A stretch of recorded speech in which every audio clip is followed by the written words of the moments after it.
see where I'm at.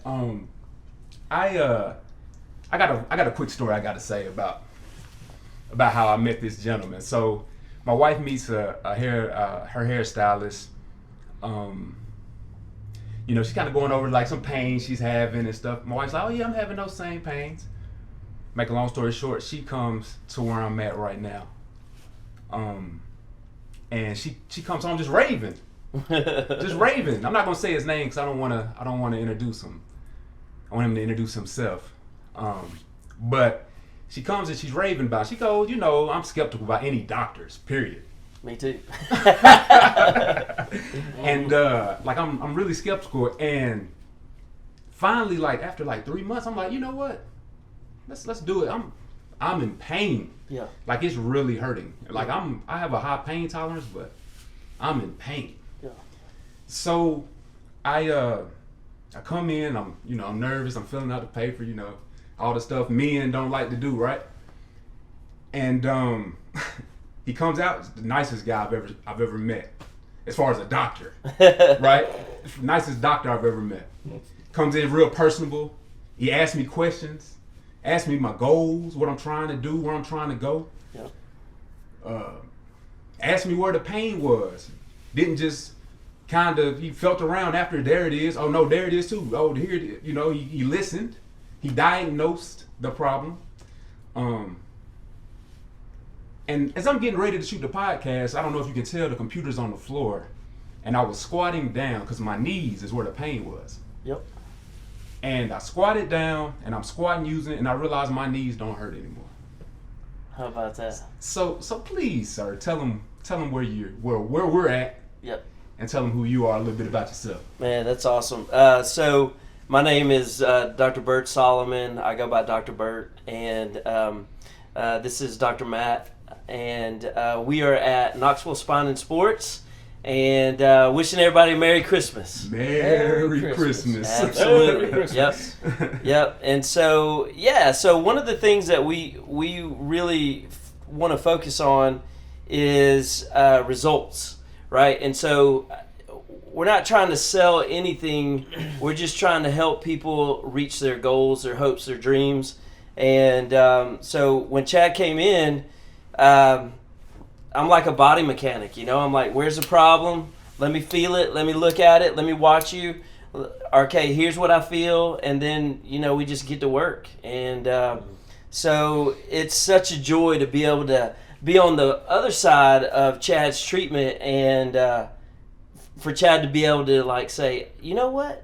Yeah, I don't hurt anymore. Yeah, it's awesome. I don't know if you guys know Chad, whoever's going to be watching this, but Chad is huge, man. Chad's like a bodybuilder, and Chad's like in the gym all the time. I appreciate that, man. I appreciate that. Yeah, absolutely. Yeah, I appreciate that. Yeah. I appreciate that. Well, Dr. Matt, introduce yourself too, Yeah, sir, man. to the people. Absolutely. My name is Matt Campbell. I've been at Knoxville Spine and Sports for about two years and about 3 months. Yep. This is. I specifically, I was so picky, when I was moving from Atlanta trying to find a different clinic to be a part of. We both have like a very big sports med background, Yep.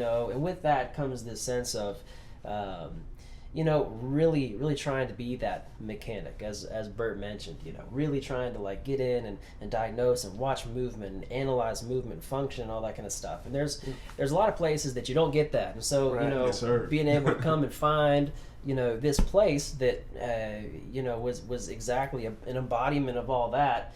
I mean, I couldn't have imagined a better place to come and join. It's a place that I could practice the way that I wanted to, which is so important, man. So important. Absolutely. And so, I've been here for a few years now. Been loving it, man. It's been really good. That's what's up, man. That's what's up. Well, I just met Dr. Matt Thursday. Days Yeah, run not together. long. A few Tuesday. days. Days back. run together. Yeah. And real genuine guy. If he's with Dr. Bert, I believe. Yeah. I'll go in there, feeling around. So, Yeah. Good. So, if you don't mind, Dr. Bert, if you could just kind of tell me how you got into the practice and kind of what brought you to where we're at. Yeah, so I'll try to keep it brief, but I've been going to see a chiropractor since I was a kid. And speaking of kids, we treat a lot of kids. We treat a lot of athletes. Yeah, my daughter came. Yep, and just at an early age, you know, there's been a couple of things in my life that just have been life changing, and one of those is, you know, getting married. But even before that, seeing a chiropractor for the first time was life changing. I remember I had asthma real bad, and I was in the hospital for over a month. And in this little oxygen tent, I was like, what people used to make fun of, like one of them bubble babies. Yeah. You know, and so I was in this oxygen tent, and my mom and dad had like everybody they can think of praying for us, and one of their friends was like, hey, I talked to my chiropractor, and he said he might be able to help your son. Oh wow. You know, and so now that I'm a parent, I get it. Like, you'll do whatever for your kids. Amen. You know, and so mom was like, well, you know, we'll let him go see a voodoo doctor if it'll help. So they once I got out of the hospital, they took me to the chiropractor, and this weird, just old man was just doing weird things like muscle testing and making me do kind of crazy things with my eyes and sticking my tongue out. Anyways, I walked out of there changed. Wow. It was amazing. Like, you walk in one way and then you walk out feeling completely different. It was the first time in my life that, like, within like an hour of feeling one way and then walking out feeling another way. And so, and as a young kid, you don't really get like everything that's going on. You just know how you feel. Yeah, exactly. You know, and so as a young kid, I didn't know what he was doing to me, but I knew that he was making me feel better. Yeah. And so by the end of about 3 months, I was better than I had ever been before.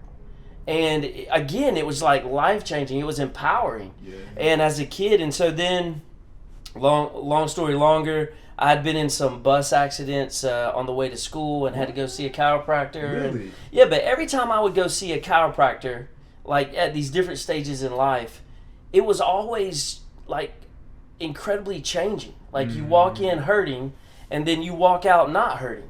You know, and so then, like, when we got into high school and into athletics and, you know, playing baseball and playing soccer, you know, getting dinged up and banged up, I'd be like, Mom, I feel like my back's hurting, so take me to the chiropractor. So I just grew up, like, if something was wrong with me, we went to go see the chiropractor. Because, you walk in feeling a certain way, and you walk out feeling better than. You know, and so there's this connection with seeing this man who can make a difference in my life. And then so, you know, fast forwarding into college and like, what do you want to do with your life and what are you good at? And then you start narrowing down, well, I don't like this, I don't want to do this, that would be terrible for my personality. And so I just kind of pinpointed down into, you know, either being a medical doctor or being a chiropractor. And the one thing that I knew is that as a chiropractor, that I could be a part of other people's lives. Oh, yes, sir. And so what I wanted to do is make a difference in people's lives, and I didn't want to just see them once a year. I didn't want you to come in with a shoulder injury, let me refer you to PT, and then I'll never see you again. Right, I wanted to be in people's lives, and I wanted to make a difference. And so that kind of led me down the path to being a chiropractor. And then specializing in athletics and sports, I just really figured out that with this education, if I can treat athletes that get dinged up and banged up, which is what had helped me so much, I could treat anybody. Yes, sir. Yes, you sir. know, and so that kind of. So do y'all treat anybody? Well, I guess you do. I'm not really an athlete. Oh my gosh, Chad, you are exactly an athlete, dude. Compared to like 80% of the client base. Man, let's take that shirt off. I appreciate it, man. I appreciate it. Workout videos. I mean, yeah, I appreciate it, man. Dude, if anybody's an athlete, you are definitely an athlete for 100%. sure. I appreciate it. But we treat athletes of all ages. Like, we treat athletes from childhood, adolescence to college D1 athletes. We treat pro athletes. We treat the weekend warriors that go out and get banged up in all these races and whatever else. Wow, yeah. And so, yeah, man, athletes for sure we treat, but we definitely treat more than athletes. Okay, talk to me a little bit about that, because I know a lot of people, especially like in the workforce, they don't want to come see a chiropractor because they heard bad things, or they think it's just for athletics, or whatever the case may be. And I know you gave a description of all that, but kind of if you could talk about how you help regular, civilians. Absolutely. And so chiropractic isn't for just a specific demographic. Chiropractic is for anyone who has a spine and wants to live life to the fullest.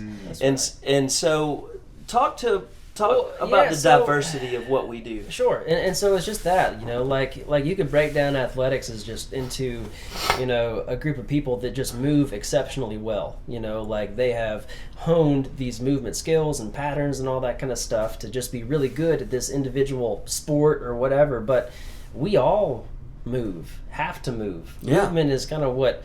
The movement is life phrase, is so valid in so many ways. And so, like, you take that same way of treating, that you would an athlete. You would assess their banged up knee, the same, grandmother, that's been doing it likely also has a banged up knee, is in fact probably more likely to have a banged up knee just because of where she is in life and everything else. And so, but the assessment of an athlete is the same as an assessment for grandma, for sure, who can't step over to get into the. So you're going to take your time and feel around in the same treatment for just somebody wanting to play. I don't know, what's that, hacky sack at cornhole. Cornhole. Or pick up their grandkids, or lift them up, or whatever. Stuff like that, absolutely. But also pregnancy. And then kids, right? Kids, absolutely. Pediatrics. And so what would you think is a age, because I know that's another question people may have, is, hey, my daughter's 6. Yeah. But she's running track, or she's, he's playing basketball or whatever, but he's having trouble with his knee or his ankle, his shoulder, whatever. Yep. What would you say to a parent like that, trying to make a decision? So in chiropractic school, we do learn how to treat from birth to, senior citizens. Mm-hmm. And you're going to treat them appropriate to their tissue physiology. You're going to treat them appropriate to that age, right? So what a child deals with and how they respond to a chiropractic adjustment is going to be different than you, who's been working out with weights and are like really muscular and tight. Little kids, it's interesting, they respond quicker than adults to chiropractic treatment. Oh, wow. And you don't have to work as hard as a provider, as a doctor of chiropractic. You don't have to work as hard to make a difference in that individual spine or that ankle or that knee. And honestly, Dr. Matt has gone to extra training to work with kids, with moms, with pregnancy, and does a phenomenal job treating even newborns, infants, and even young kids. Gymnastics is growing leaps and bounds, specifically in Knoxville. Oh, wow. There's several gyms in town that do a lot of gymnastics at early ages, 5, 6, 7 years old. And those little 5, 6, 7-year-olds will come home and be like, Mom, my knee hurts, I fell doing gymnastics or whatever. And there's no better place for that child to be than in the expertise of Dr. Matt's office and being treated for and assessed with his knowledge base. That sounds like the answer. And it's everybody. Bert mentioned how they respond. They generally do respond quite quick. But also to that point, it's also, I think, when people think about the chiro and what we do, we manipulate and mobilize joints. That's so crazy important. But just as he mentioned that you scale it. You scale what you're doing. So like, what we do with an adjustment for like an adult's neck or whatever, like if it's a 2-year-old, you're not really making stuff pop and go crazy like that. Yeah. You know, those joints are still very much developing. About that. Well, yeah, it's light. It's just light touches that you just hold, and a little bit of stimulus to the area just to kind of really wake up some of those tissues that you're trying to have come online. But you just kind of scale back that force and everything to where you're working on a 7-day-old that's not latching and not having all these other kind of issues, and so at that point it is just like a light press and light touch, but it's the biggest thing there is just being able to kind of touch and feel, and like, okay, going back to the assessment piece, like, all right, what is not moving right, but the delivery of the adjustment looks wildly different than that of an adult. Yeah, I mean, it's literally like just a touch compared to like when I adjust you. Yeah. I mean, it feels like we're doing WWF. Oh, man. When you jumped on my back for my shoulder, I said, I'm about to pass out. So that speaks to my next thing, I guess, quality. Yeah. So it sounds like it doesn't matter who you are, what age, whatever, you're getting assessed. Yes. And you're getting, because when I come in, every time they ask me, questions on progress, questions on previous visits. Exactly. When I first came, it was a long, specific, and then you came in and reiterated. Yeah. So that's the first thing I noticed about this place. It's really high quality. Yeah, and that's one of the things that has always been paramount with me is like, if I'm going to do anything, I want to do it to the best of my abilities. And I don't need to be number one. I just need to know at the end of the day that I left it all out on the field. Yeah, you know what I mean? You, man, but number one is the place to be, right? Everybody, it's lonely at the top, man. It is lonely at the top. And everybody is striving to be number one and to be the best. And I'm 46 and... You 46? Yeah. Wow. Yeah, and so like when are you number one is a great question. Like when are you at the top? I would vote for you. I mean, you gotta just have a poll, man. As it turns out, a lot of people did from Knoxville. But all of that comes down to focusing on quality. Like if you want to be number one, you can't be number one without focusing on quality. You just can't do it. You can't be number one at anything. Yeah. And so if I'm going to be a part of anything, it needs to be to the best of my abilities with the best quality of care that we can provide. And if we can do it better, then I want somebody helping us do it better. And so what you're going to get is highly skilled, highly trained, highly personal, and it's going to be the same level of care every visit. And that's what I'm striving for. It's like your experience on day one is going to be your experience on the last day where we say you are discharged, you are good to go, you are 100% better. And I've been in offices where they try to impress you on the first visit, and then it just kind of fades away. And so like for me to be able to sleep at night, I need to know that I took the best care that I could ever give you every time you're in my office. And so quality of care is paramount. Like we have to be about quality of care, and it's got to be high.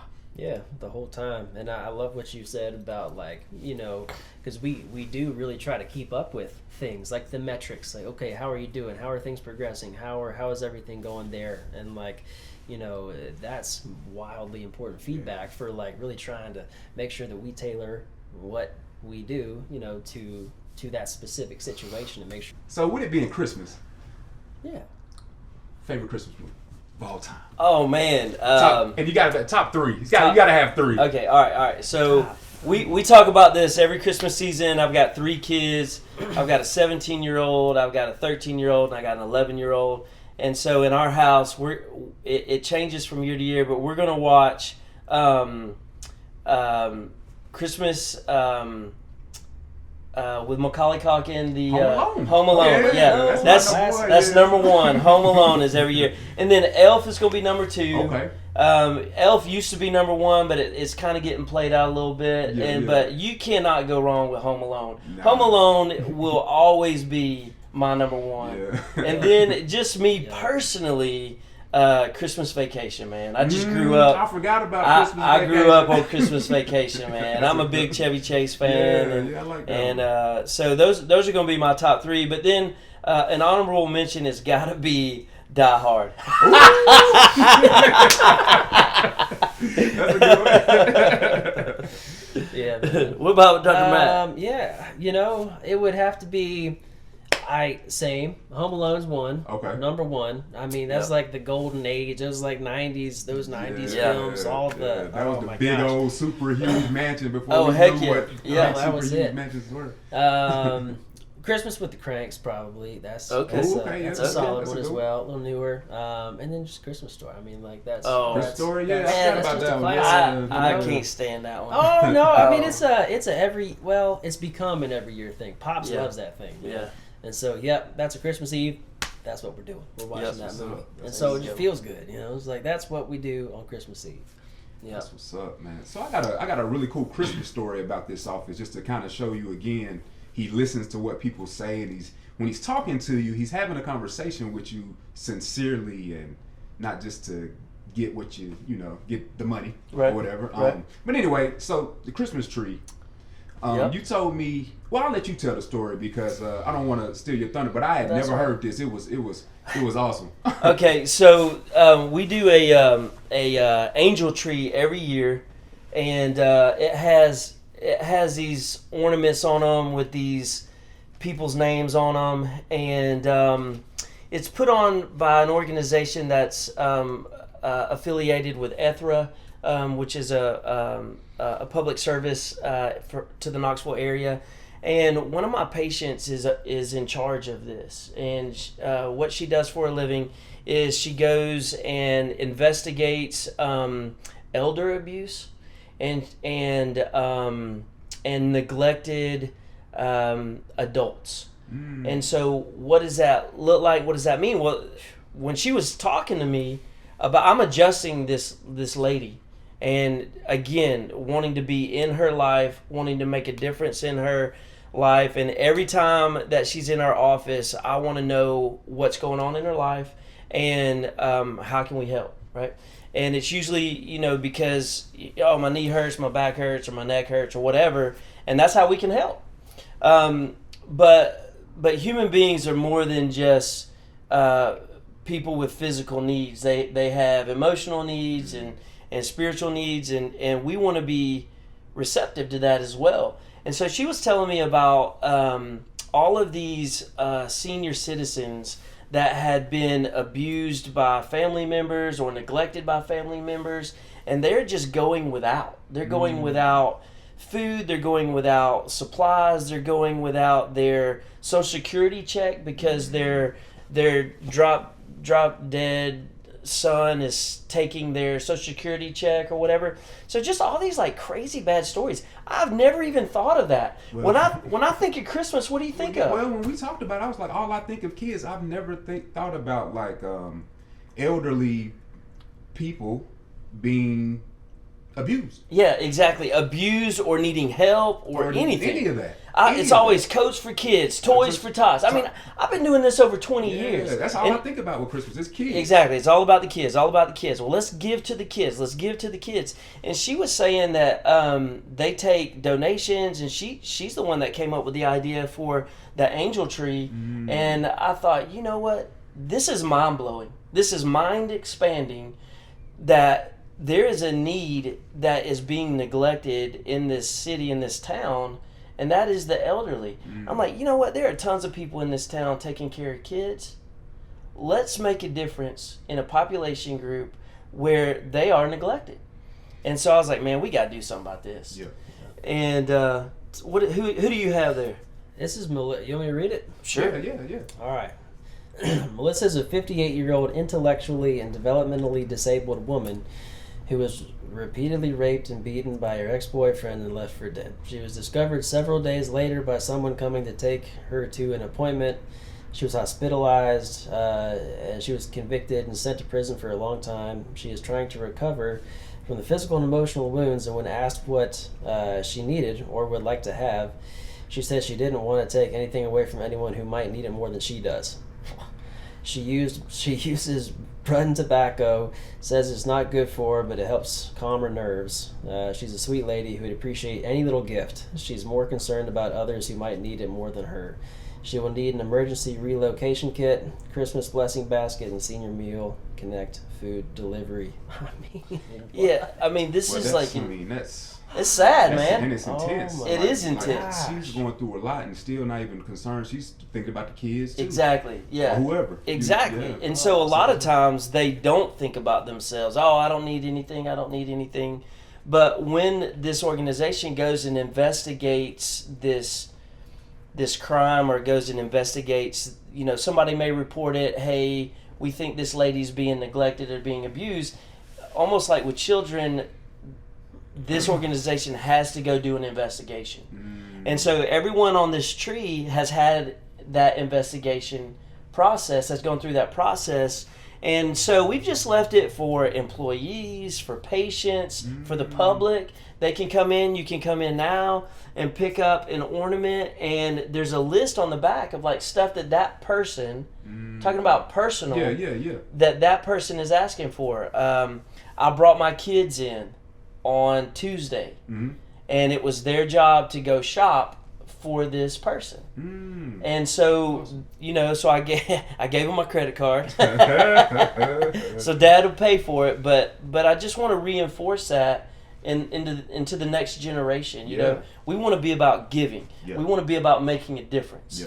And that's what I want my children to get from me. Yeah, and if you're anything like you are here at home, man, they got a gym. A gym for sure.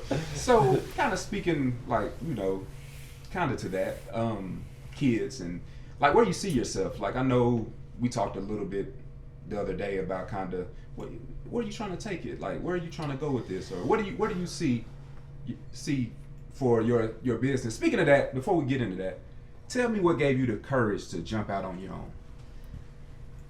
That's a great question. Just before we get into that, if you don't mind.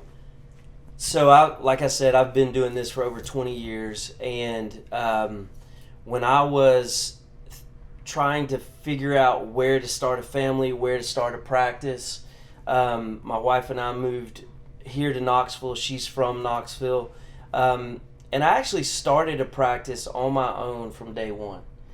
And I did that for about 5 years. Always wanting to be associated with a group. I never wanted to be by myself. Not because I don't like to be by myself. I actually do like to be by myself. You give so much every day. You're always giving. The older I get, the more I just love and crave my alone time. And it's super important to have some recharge time.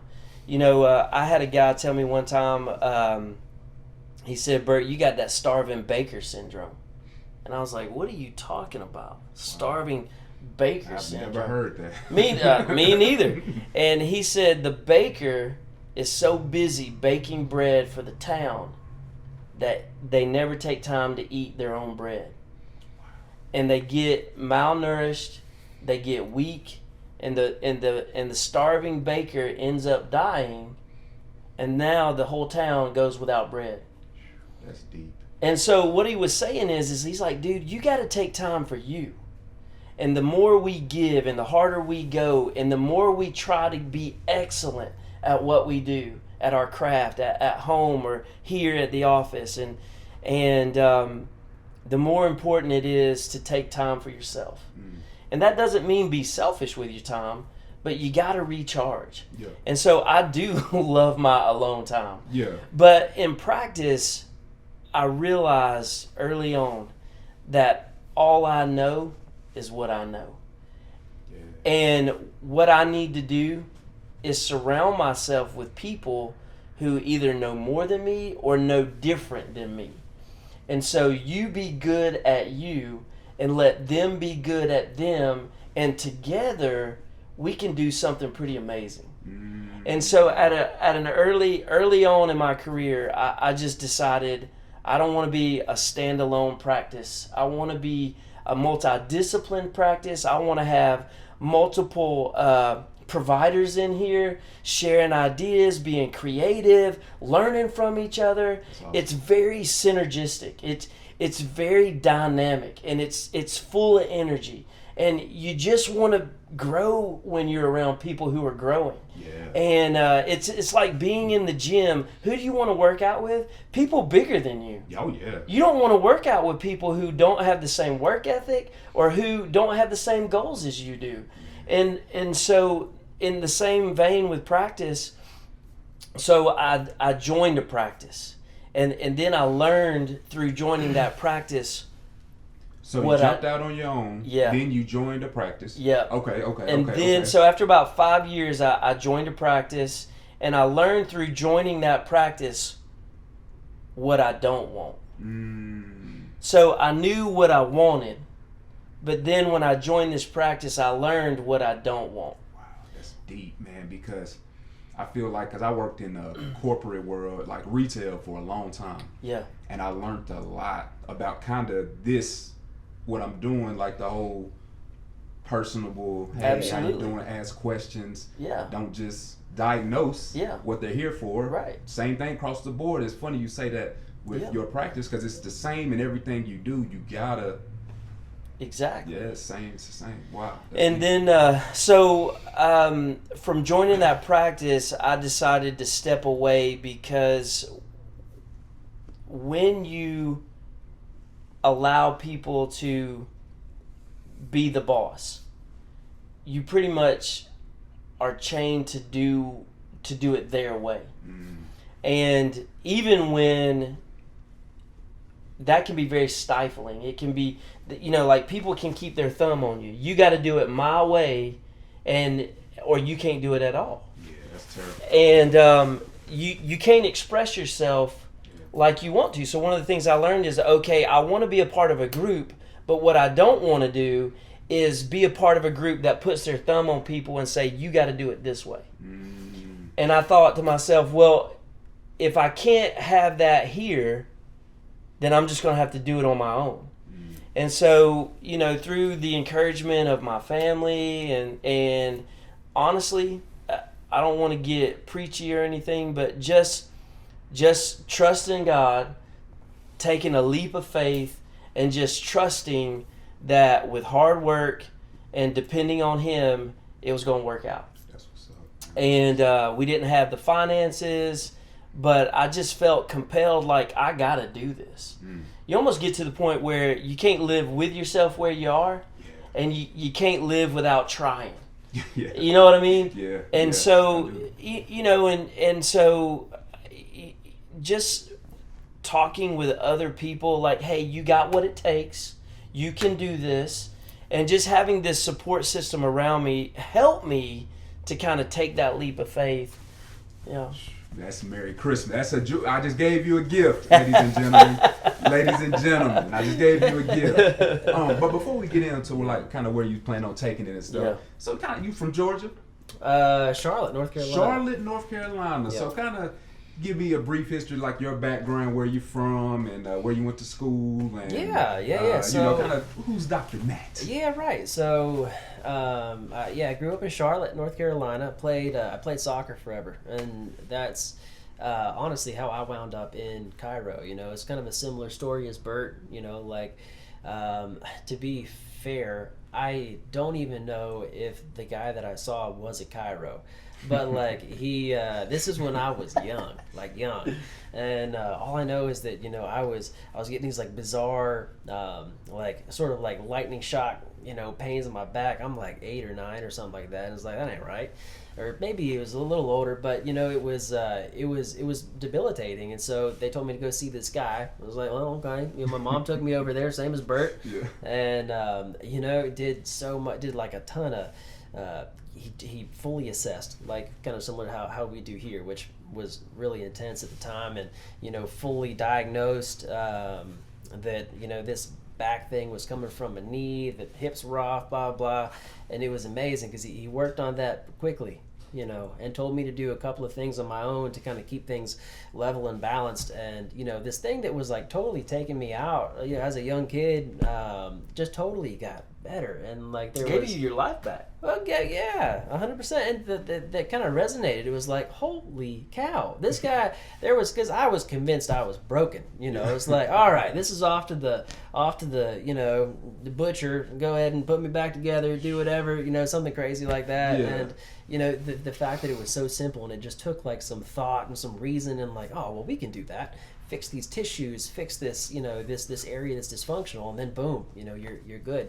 So anyways, you know, it was that kind of got my brain thinking. Of course, you know, then you decide to be a pilot, and then a marketing guy, and you decide to be 1,000 other things, and then just like Bert, you know, you start reflecting back, you know, through college on like what you think you'd be good at, and you kind of come back to these things like, well, yeah, I'm pretty good with people. I like being around people. I want to make a difference. I want to be that. All right, so exact same. You know, shadowed some orthopedic docs. You know, thought that might be cool.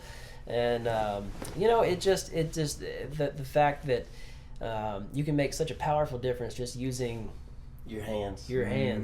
and you know, just like how insanely cool that is, that you can make such a big difference with so little. As that was ultimately, you know, what drew me, you know, to chiro and to this field. And so It's powerful. it's so powerful, because you can Yeah. take these anywhere. Yeah. You can work on anybody anywhere. I You know. vouch. Look, I can raise my hand. I vouch, man. This is Yeah. crazy. No, It's so crazy. it's very cool. So yeah, you know, I don't play ball as much. You know, I got into running a lot. I got into rock climbing. Got into a bunch of different things, and you know, so still stay as active as I possibly can. You know, not as much as I would like. As I don't think anybody does. Yeah. You know, but It's called adulting. Yeah, you gotta Yeah, quit. that Gotta whole quit to be an thing. adult, man. Unfortunately. Absolutely, The party's absolutely. got to be over sometime. yeah.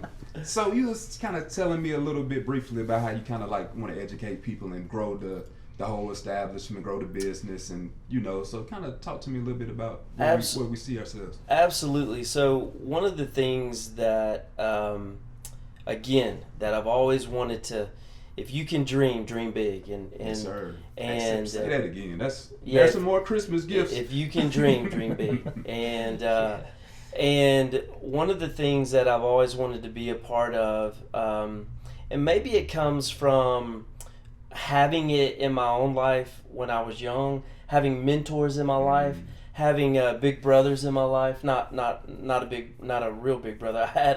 I have a sister. I don't have any brothers, but having that big brother figure in my life, having these men who poured into me, made such an impact on my life that I want to be able to be that to other men, to other people.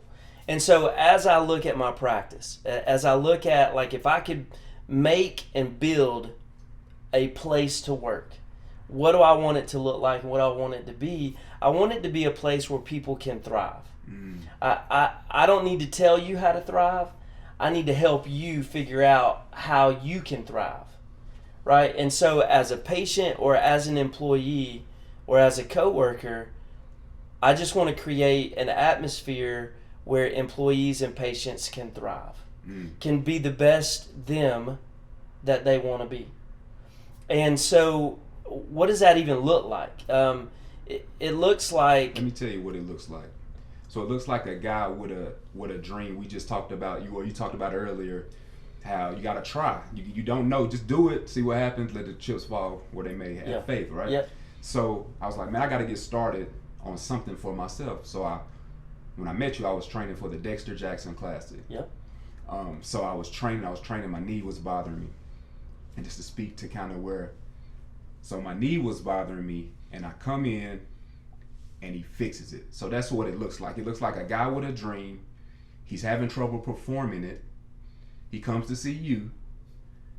You fix it. Now the dream is still alive. You can keep going. So that's kind of what it looks like. That's so powerful, man. And I'm a client. That is a blessing, dude. Yeah, Thank you so much. Yeah, man. And like, we want to do that with every person that we come in contact with.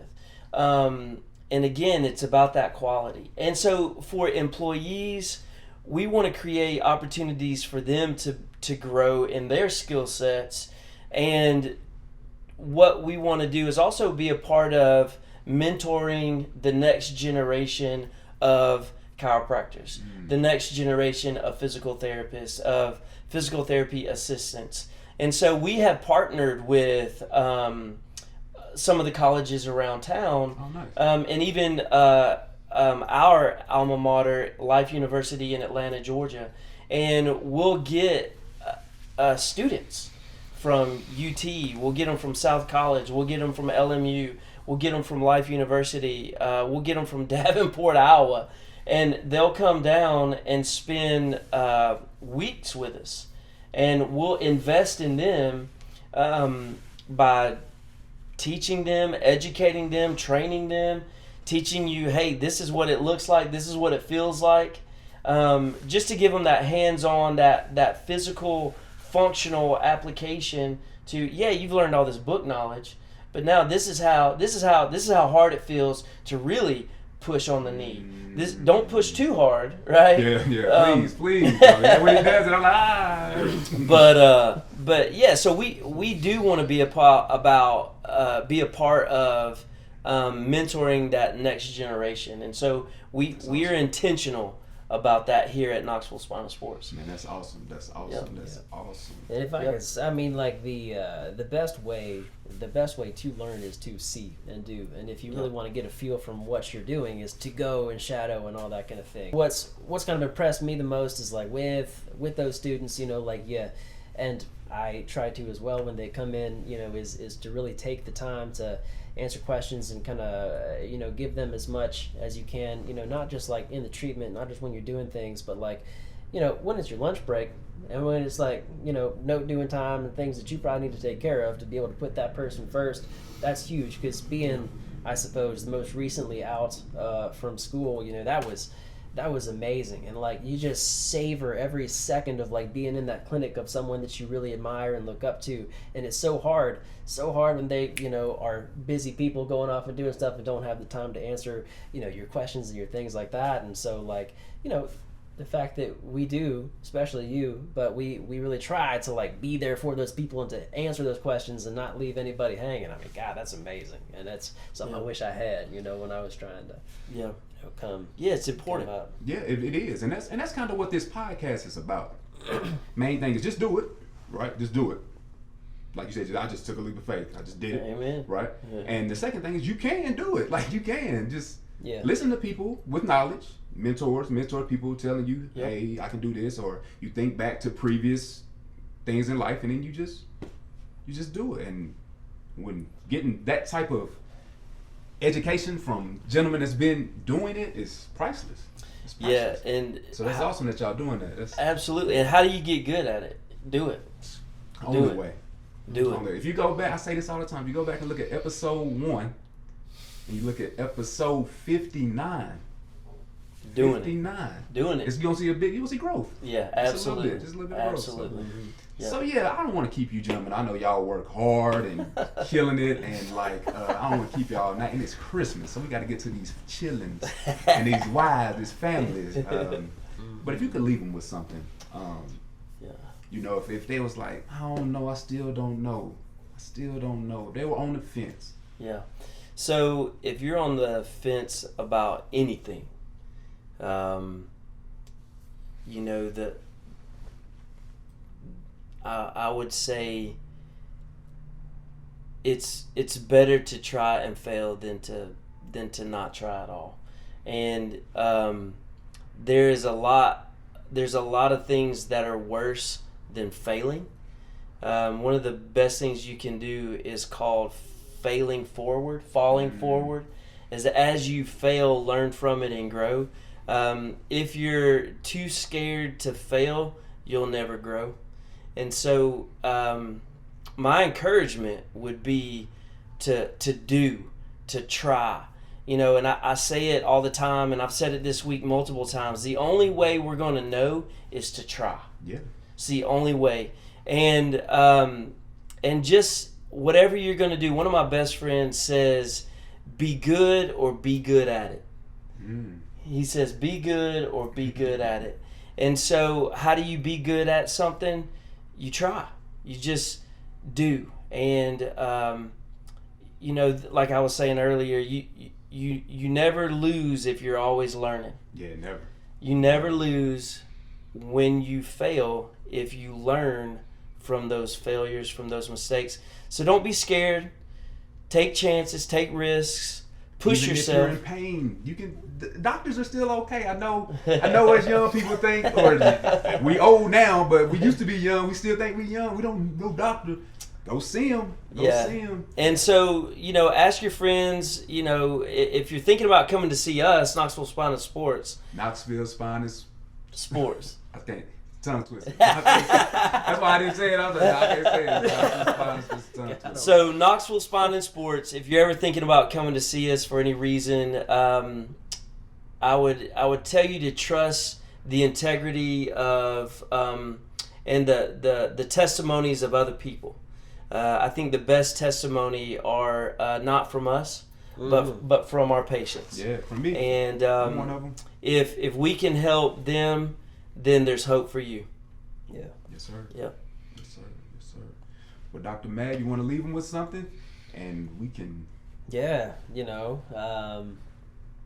it's just kind of piggybacking on that. It's you like doing and is just like the most important thing. If that's trying like a new any sort of new activity, or like just trying to, if we go back to this, trying something like a new way to kind of get yourself better.